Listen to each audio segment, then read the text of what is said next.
I'm Thomas Porteous and you're watching Focal Length. China's digital economy is at a crossroads. As Beijing's technological ambitions rise, it faces new pressures from US chip restrictions, supply chain reordering and the return of steep tariffs under President Donald Trump. At the same time, Chinese entrepreneurs are navigating a riskier global environment, adapting to geopolitical uncertainty while seeking new markets abroad.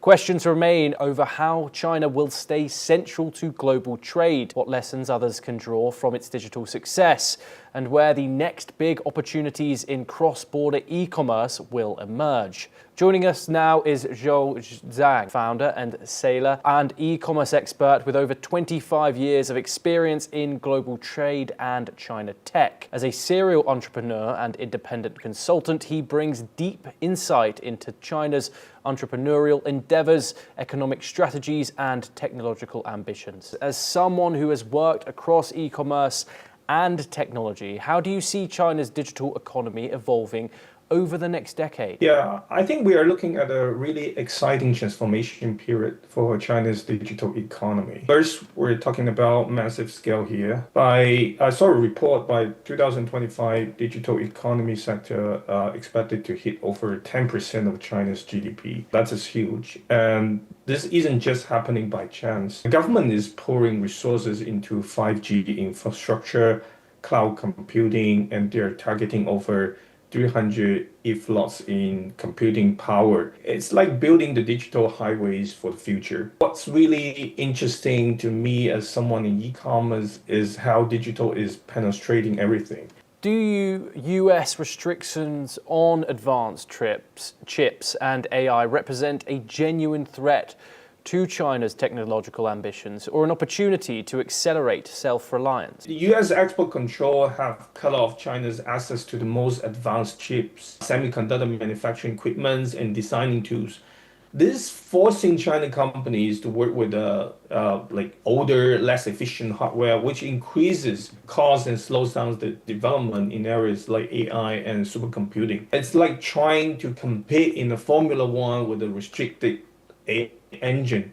You can still race, but you are at a disadvantage. But here's what really gets interesting is the restriction have basically lit the fire under China's tech sector. The government is throwing massive resources at developing domestic alternatives.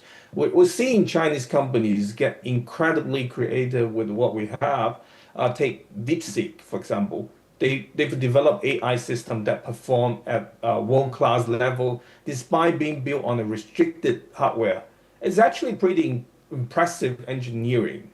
So while the restrictions are definitely slowing China down in the short term, they're also creating incredibly momentum for the long-term technological independence. With supply chains shifting, how is China positioning itself to remain central to the global economy? I think our government, China's approach here is really sophisticated. We're not just trying to hold on to our old position, we're actually evolving our entire strategy to stay ahead of this shift.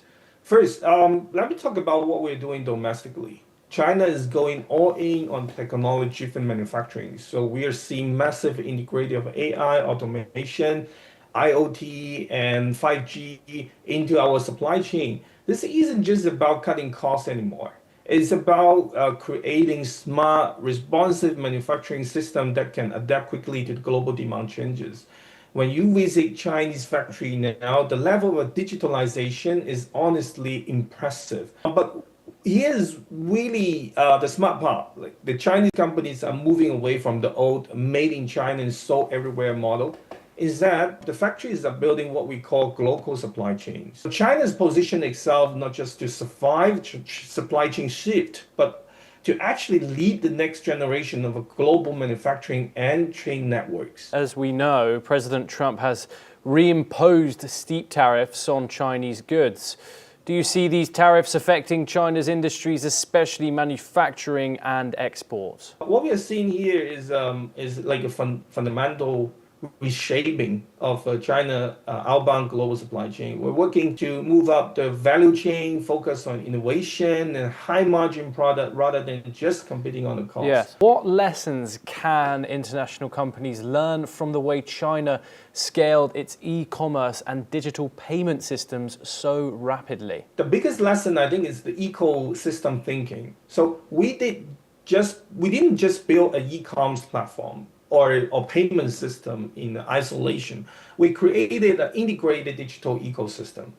If you look at Alibaba or Tencent, they connected e-commerce, the payment, the logistics, the social media, and even offline retails into one seamless experience. When a customer could chat with friends and discover products, pay instantly, and check delivery with all within the same ecosystem. For international companies, the key takeaway is about reimagining the entire customer journey and building interconnected system that create genuine value and convenience. So Zhang, thank you very much for speaking to us here on Focal Length. Thank you for having me today.